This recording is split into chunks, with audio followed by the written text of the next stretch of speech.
Yeah, just go again.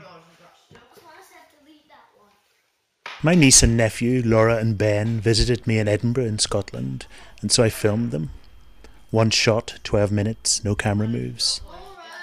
I don't much like camera moves. Then I started chatting to people about making a film about kids and cinema.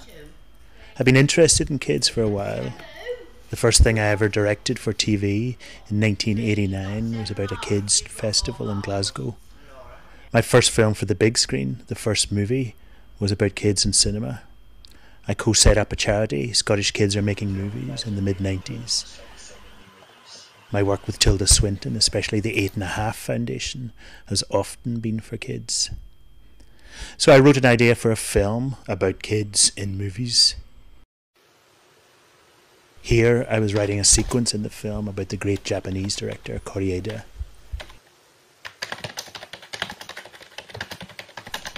In a gap in the writing, I rewatched the footage of Ben and Laura, and I realised that in just one shot they went through lots of emotions of childhood, shyness, showing off, stroppiness, etc.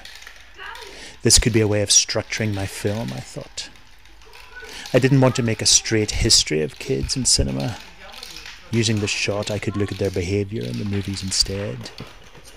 I liked the idea, but was worried about it too, as I knew some people wouldn't like it.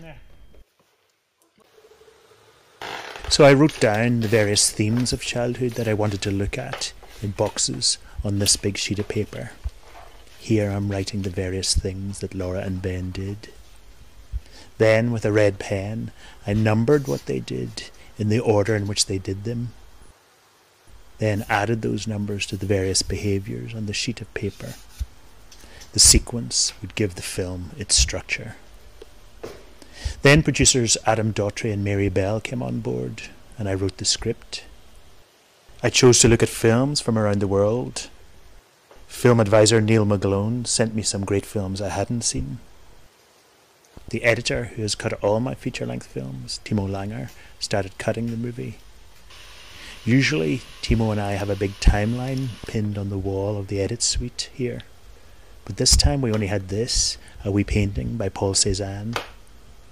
This is because we felt we were making more of a portrait film, a documentary with different hues and tones, not something too linear.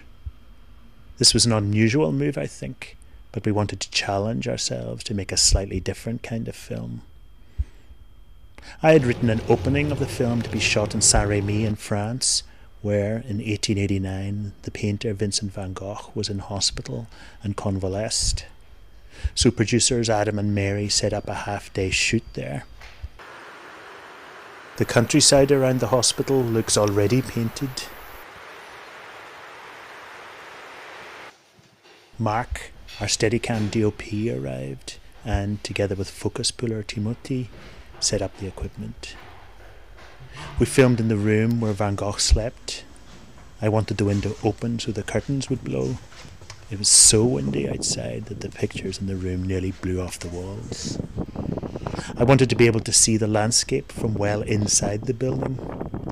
This meant lighting the rooms to make them brighter, so that, even from far back, we could see outside.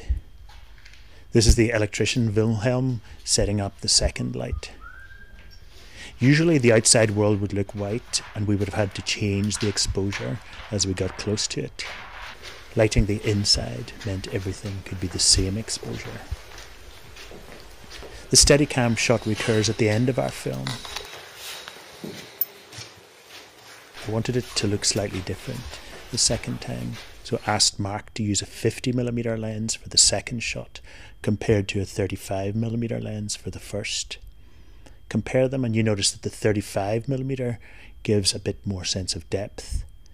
The 50mm on the right is closer to how our eyes see things. I had also planned to have two French children, Salvador and Inez, play with a white balloon outside in the field, but it was far too windy, so we filmed in the cloister of the hospital instead. Here you can see Timothy doing his job well. He had a wireless focus puller, and as the balloon moves fast towards the lens, he shifts the focus back from mid-range to close-up. Okay, is it ready to be burst? Yeah, burst. Okay. Then we came back from France and cut the film.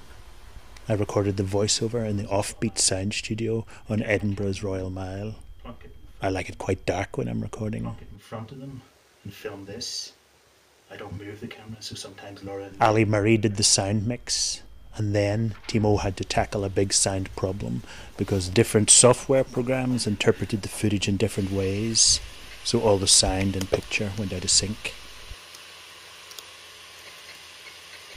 After a few sleepless nights, he did solve the problem, and we started showing the film to people.